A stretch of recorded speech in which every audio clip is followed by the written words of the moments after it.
like reading a book or doing something like scrolling on your phone so that you're not like in your head like looking at him every few seconds. Because then the both of you, what happens if you just sit there with your leash? So the both of you end up being like, are you doing the thing?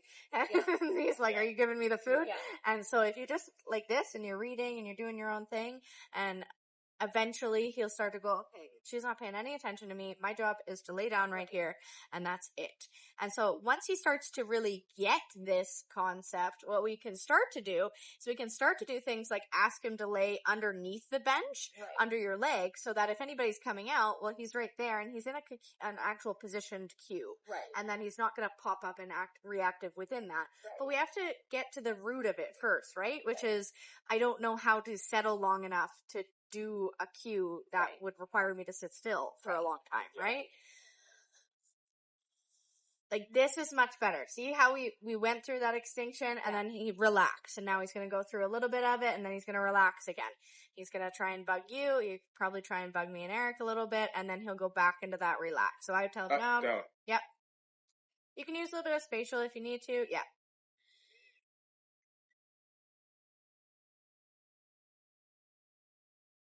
He's a stubborn guy. Oh, yeah. He's just looking for his bits. Bit.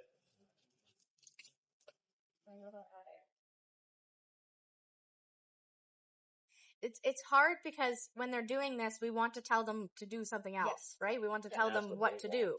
Yeah, and that, especially this breed, wants you to tell him what to do. And he has to learn that when I sit down and I just want to hang out, you sit down and you just hang out. Right. That's what that means. The conditioned cue is when I sit on this bench, you sit down. And that's it. And it's not, you have to tell him to do it or you have to bribe him to do it. It's when my butt hits this bench, your butt hits the sidewalk. Right. And that's it. And it becomes expectation from when you come down, you sit on the bench, you wait for him to chill out and just relax, and then you get up immediately, and then you go for a pee break. Yeah. So watch. That's much more relaxed. Don't reward him, don't nothing. Just right now, it's just, we're just hanging out.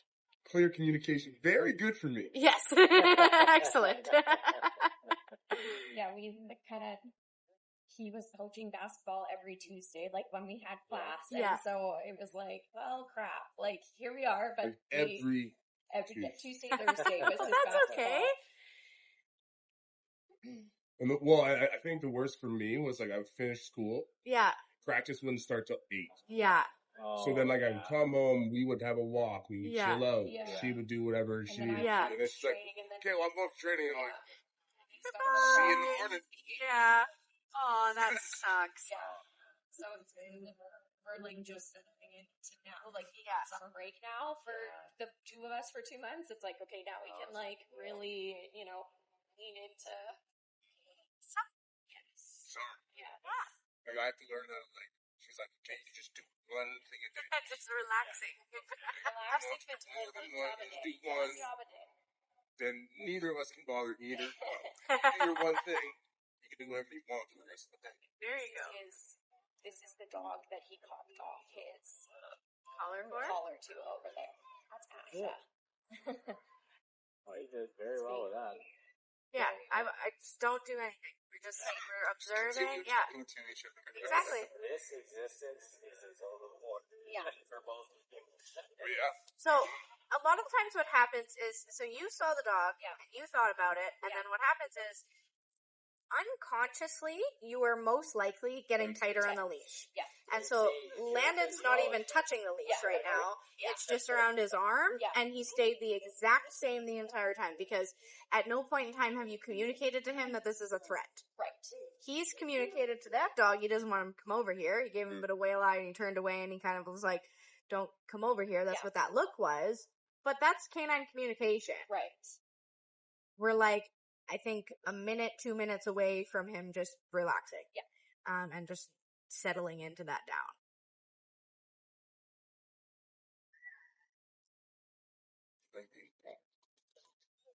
See how he's like, he's fighting it a little bit, but he's like getting there. Yeah. What if another dog comes? Yeah.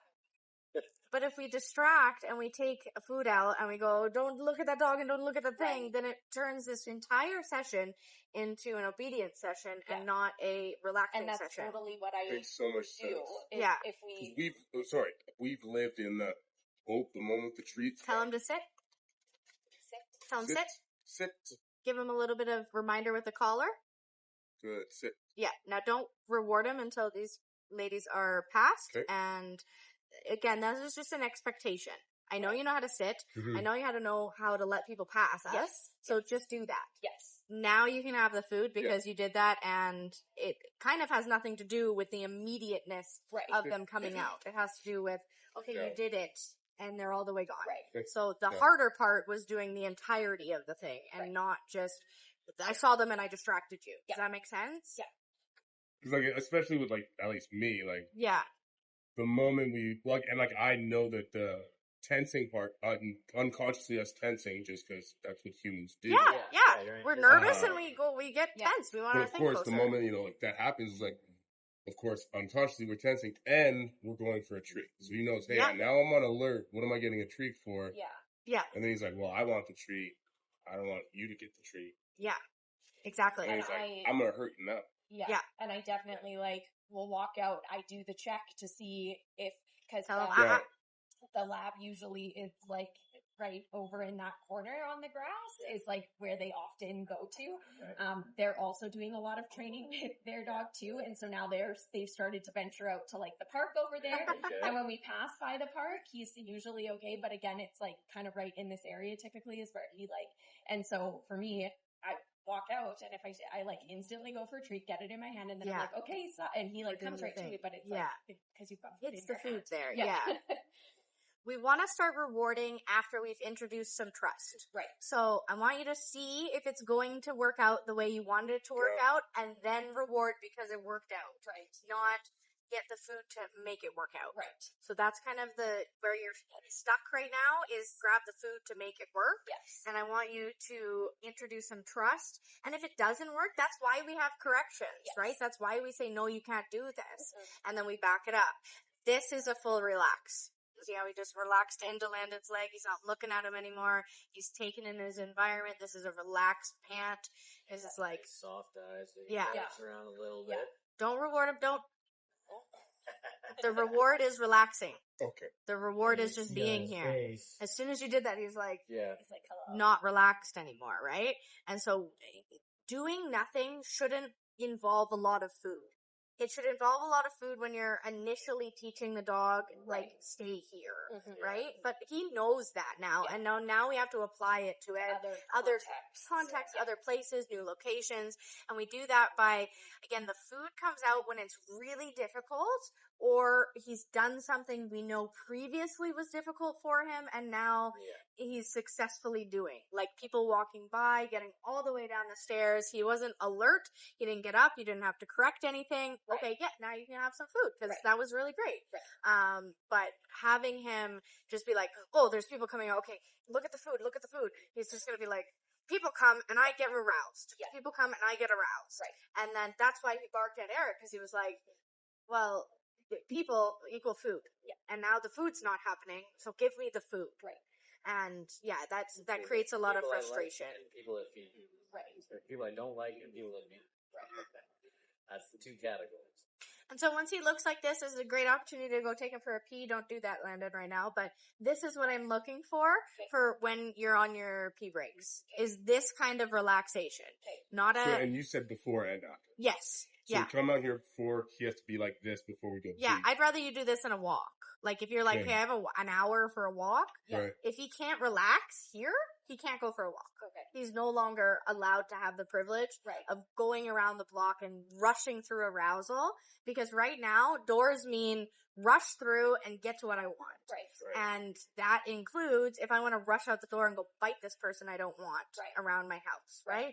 And so we need to start slowing it down and saying, no, we're going to come outside and you get to sit here for a little bit. Okay. And then you get to go pee. And if you're good about that and there's no reactions, we'll take a little stroll. Right. We'll come back. We'll sit for 2 minutes and then we'll go upstairs. Right. Instead of it just being this rush through the lobby, rush to the walk, rush back kind of thing.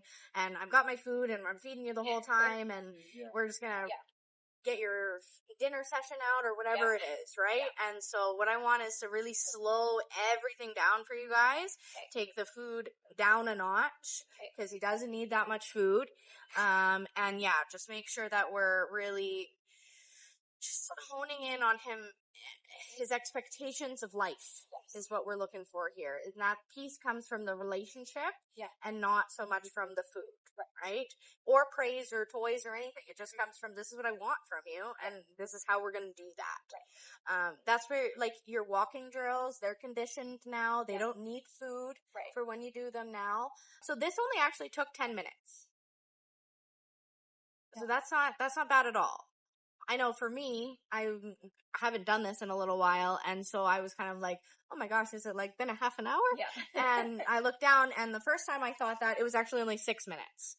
And so a lot of the time it feels so much longer than it actually is. Yeah. Having a timer, really good. Like if you've got an Apple Watch, put a timer on there and watch it like with a stopwatch and be like, oh, you know what? Every time I think, holy, it's been an hour that I've been doing this. Look at your stopwatch and go, oh yeah, it's only been 3 minutes. Right. It's okay. We're doing fine. Yeah, I don't have to panic. This isn't taking forever. Right. And so yeah, that's kind of what I'm looking for here. So the next time he lays down here, what I want to happen is as soon as he lays down, we're going to get up and take him for a pee break.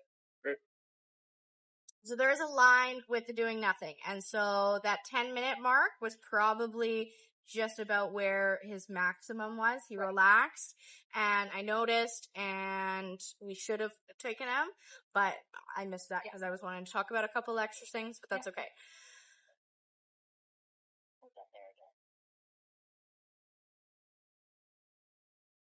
Very relaxed. Yeah, this is excellent. Like, this is what I want. It's just you in front of the building, observing things. He doesn't need to get aroused for it. He doesn't need food for it. He just needs to be here.